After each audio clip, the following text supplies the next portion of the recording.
আসসালামু আলাইকুম। আপনারা দেখছেন এসএএফ টেলিভিশন সংবাদ, সঙ্গে আছি আমি শায়লা শারমিন।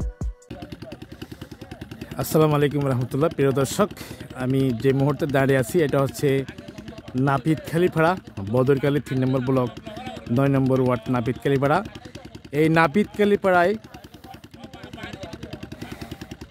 মসজিদ সংলগ্ন কবরস্থানের জায়গা 2 একর, যাহা 5খানি হিসাবে আমরা গণনা করি। এই 5খানি জমিন দখলীয়ভাবে বুঝিয়ে দেওয়ার জন্য, মেপে দেওয়ার জন্য বদরকালী সমবায় কৃষি পরিবেশ সমিতির সাধারণ সম্পাদক জনাব মঈনুদ্দিন মামা এখানে এসেছেন এবং তাদের সদস্যবৃন্দ। আমি আপনাদেরকে দেখাচ্ছি আমাদের জায়গাটি হচ্ছে এখান থেকে শুরু করে আমাদের আজকে 5খানি জায়গা দখলীয়ভাবে বুঝিয়ে দেওয়া হবে। আমি দেখাচ্ছি এখানে অনেক কবরস্থান রয়েছে, এদিকে একটা রয়েছে, তারপরে এখানে একটা রয়েছে। এখান থেকে শুরু করে আমাদের 5খানি জায়গা আজকে বুঝিয়ে দেওয়া হবে, তাই আপনাদের সবাইকে আমি দেখাচ্ছি। এখানে অনেক ব্যক্তিবর্গ এখানে চলে আসছে, এখানে অনেক ব্যক্তিবর্গ এখানে চলে আসছে, সম্পাদক মহোদয় সহ।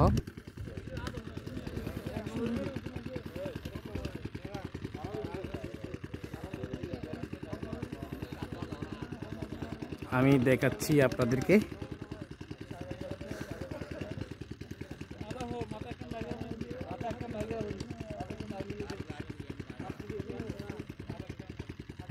সম্পাদক মহোদয় এখানে উপস্থিত আছে। আমি সম্পাদক মহোদয়ের কাছে দুটি কথা আপনাদের জন্য সাক্ষাৎকার নেব।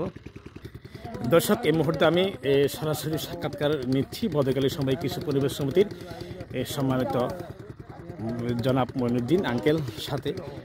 আপনার কাছে আমি একটু জানতে চাই, এই 2 একর জায়গা অর্থাৎ 5খানি যে জায়গা দীর্ঘদিন আমাদের বেদখলে ছিল, এখন জায়গাটি বুঝিয়ে দেওয়ার জন্য আপনি আসছেন, আপনাকে ধন্যবাদ জানাচ্ছি। এবং কিভাবে আপনি জায়গাটি আমাদেরকে উদ্ধার করে দিয়েছেন? আমি রেকর্ডপত্র যাচাই করে যেটা দেখলাম, 1999 সালে এই জায়গায় নাপিতখালী জামা মসজিদের নামে কবরস্থানের জন্য 2 একর এবং টুটিয়াহালি জামা মসজিদের কবরস্থানের জন্য 1 একর অলরেডি তৎকালীন আমলে যারা নেতৃত্বে ছিলেন এদের হস্তক্ষেপে টুটিয়াখালী জামা মসজিদের কবরস্থানের 1 একরের জায়গা ওনারা দখল নিয়েছেন এবং নাপিতখালী জামা মসজিদের কবরস্থানের জন্য 2খানি জমি, 2 একর জায়গার মধ্যে শুধু 2খানি জমি বরাদ্দ দেওয়া হয়েছিল। বাদবাকি অবহেলার কারণে, দূরদর্শী নেতৃত্বের অভাবে আমাদের আরও 3খানি জায়গা বেদখল ছিল। আজকে আমার হস্তক্ষেপে নাপিতখালী জামা মসজিদের কবরস্থান পূর্ণাঙ্গ 5খানি আজকে দখল দেওয়ার জন্য আমি আসছি সহজমিনে, আপনাদের সহযোগিতা কামনা করছি।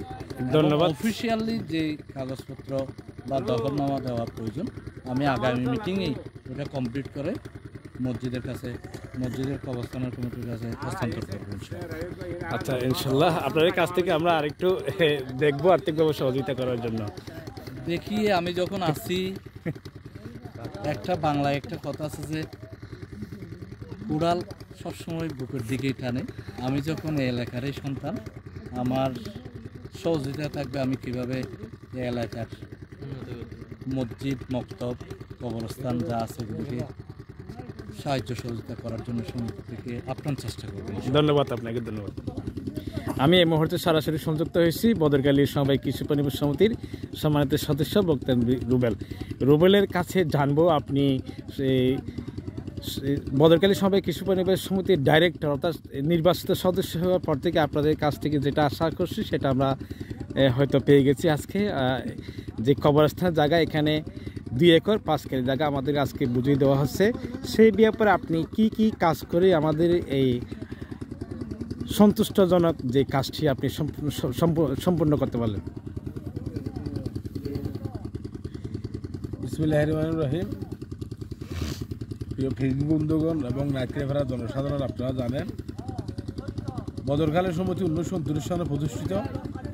বদরকালী সমিতি প্রতিষ্ঠিত হওয়ার পর থেকে বদরকালীর যেখানে দরকার স্কুল কলেজ মাদ্রাসা মক্তব থেকে শুরু করে যেখানে যেটা প্রয়োজন মানুষের জীবন জীবিকা নির্বাহের জন্য এবং মানুষের অর্থনৈতিক মুক্তির জন্য এবং মানুষের সুশিক্ষায় শিক্ষিত হওয়ার জন্য এবং মানুষের ধর্মীয় শিক্ষা গ্রহণ করার জন্য সমস্ত কিছু বদরখালীতে আমাদের পূর্বপুরুষ আমাদের জন্য ব্যবস্থা করে গেছেন। তারই ধারাবাহিকতা 1990 সনে এই নাভিদখালী ভাড়ার মানুষ এই অন্য এলাকার সাথে সম্পৃক্ত হওয়ার কোনো ধরনের সড়ক যোগাযোগ ব্যবস্থা ছিল না। এখানে বলতে গেলে আমাদের উত্তরবঙ্গের এই জলাশয় এলাকার মতো ওই যে আপনার মিঠামারের অষ্টগ্রামের মতো এখানে বর্ষাকালে ডুবে থাকতো।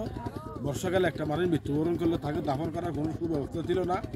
তৎকালীন আমলে বদরখালী সমিতির বর্তমান সভাপতি তৎকালীন বদরখালী সমবায় কৃষি উন্নয়ন সমিতির সম্পাদক জনাব দেলোয়ার হোসেনের এই ঐতিহাসিক চেষ্টায় এই বদরখালী নাভিদখালী ভাড়া জামা মসজিদের সামনে বদরখালী এই নাভিদখালী ভাড়া এরিয়ার এলাকার জন্য একটি কবরস্থান করার জন্য 5 খানি জমির অর্থাৎ 2 একর রেজুলেশন সহকারে মাইকেলারা মসজিদ কমিটিকে হস্তান্তর করেন। পরবর্তী সময়ে 2002 সনে এইটা মৎস্য প্রকল্প হিসাবে এই বদরখালী সমিতি এটাকে বরাদ করে এবং চারিদিকে আপনার বেড়িবাদ দিয়ে এটাকে মৎস্য প্রকল্পের আওতায় চলে আসে। মৎস্য প্রকল্পের আওতায় আসার পরে এটা আমাদের 1, 2, 3, 4, 5 লটারির কাছে এই লটারিটা প্রজেক্টটা বরাদ্দ দেওয়া হয়েছে। বরাদ্দ দেওয়ার পরে বিভিন্ন কারণে আমাদের যে মৎস্য চাষের যে আমরা যে লাগেজগুলো পাই এই মসজিদ কমিটি লাগেজ থেকে বঞ্চিত হয়েছিল অনেকবার। পরে আমরা চেষ্টা করি ওনার সাথে যোগাযোগ করে গত 2 বছর আমরা ইনশাল্লাহ এই লভ্যাংশ টাকা পাতি সক্ষম হই।